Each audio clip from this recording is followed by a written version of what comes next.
our voting rights under the DREAM Act if it goes through? I will do everything to ensure that the DREAM Act does not go through. I think the four of us have already discussed that's not really on the table. I'll tell you one thing I'm amazed at, though, that these three people had to show a lot of ID to go to work every day, and now we got to a point where virtually everything we need today requires an identification except voting. Please, somebody explain to me the sensibilities of this. I think it's time to finally find out who is in this country and who is legally voting. I love the story out of 1962. Lyndon Johnson had his election workers working down in a graveyard down in Texas, and they worked late because they wanted to make sure that every one of those citizens lying there had a chance to vote. I don't want to hear that ever again. Thank you, Mr. Sitten.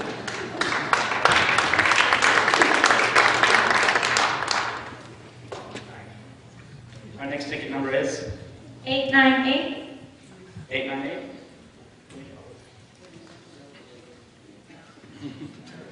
I'd like to know what your stand is on the EPA. For which candidate, sir? A specific candidate. Take a pick.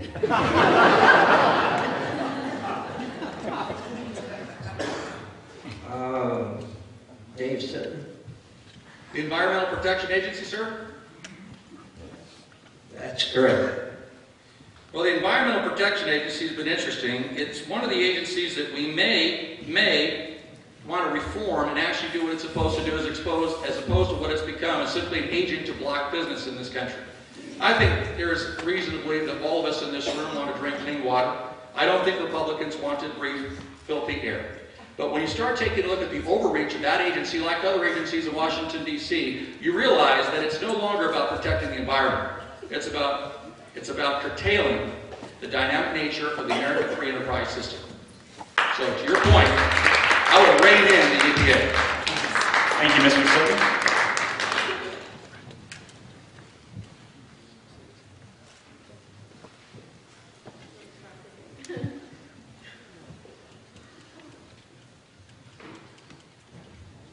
Our next ticket number is 908. 908. 908. Any takers? No? Would you please draw another ticket, sir?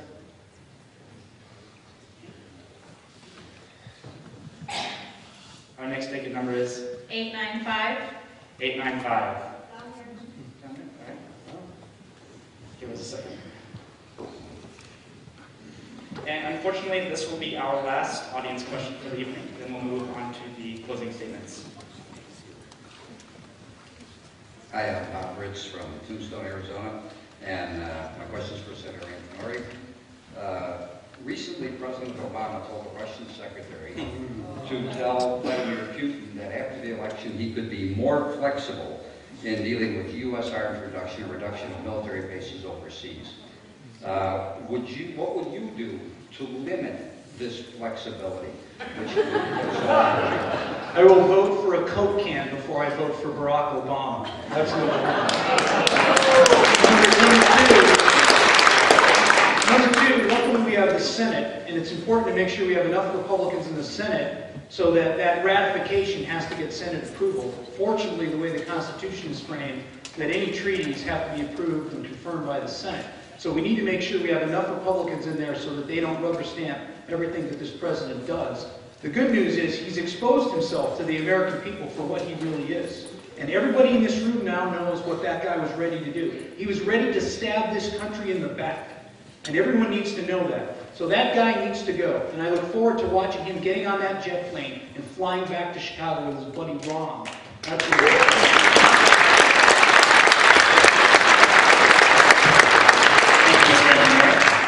Now begin the closing statements. So, Mr. Antonori, will you give us the first closing statement? Sure. You know, talk is cheap. People can say whatever they want, but results matter.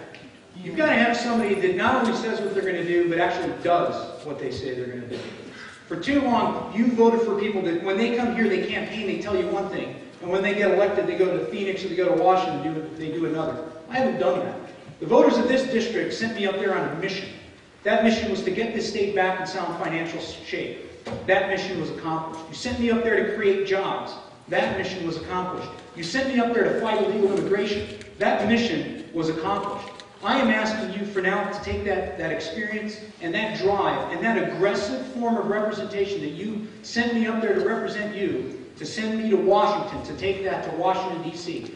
I pity the fools when I get there and I stand on the floor of the U.S. House and I tell them, I cut spending in the state of Arizona 22%, and you cowards can't even cut spending 1%? Grow a set. We have to get this country back in sound financial place.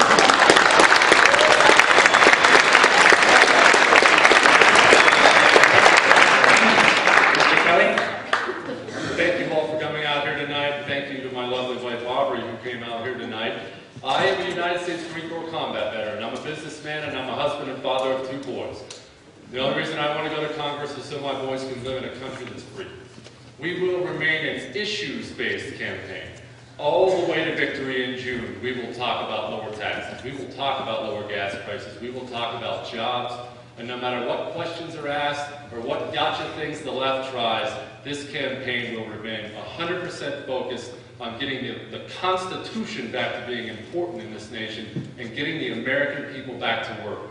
Thank you all for all the work you did in our last congressional campaign, and we look very forward to representing you in Southern Arizona. Thank you very much.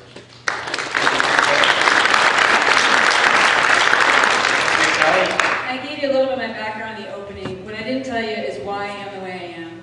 My dad died very suddenly when I was 12 years old, and the youngest of 5 kids. I got to spend a little time with him between his first and second heart attack. And in that time, which was very confusing to me, he told me, among other things, to make him proud. And I hit the ground running with a fire in my belly to make a difference, to stand up for what's right, to make this world a better place, and to make every day count as if it's your last. That's why I served my country for 26 years in uniform. That's why I'm stepping up for this new mission.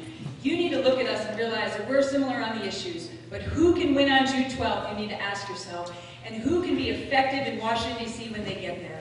I have almost 28 years of experience, 2 master's degrees. I've been in the U.S. Congress. The U.S. Congress is not the state Senate. While the state Senate is dealing with electronic billboards, the U.S. Congress is dealing with a nuclear Iran. You need someone with the experience and the education and the experience in Congress to get things done. I'm looking forward to your support. I'm Martha McSally, McSallyforCongress.com.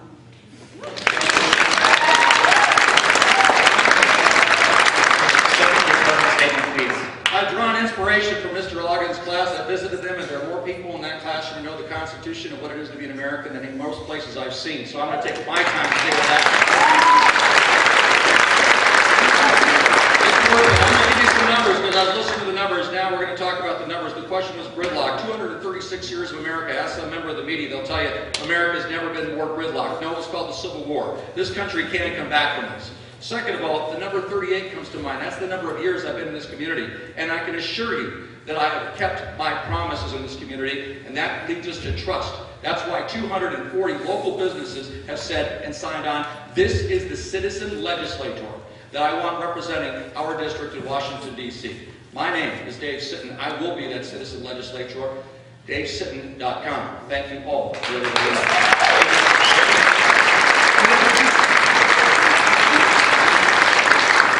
Thank you to all the candidates tonight, and more importantly, thank you to the audience for showing support for us. We hope that you had a great time tonight. I know that we all did. We will see you back here in October for the general election, which will be hosted by next year's senior government class, so we hope that you can show some support for them as well. And to everyone, a safe drive home. Thank you.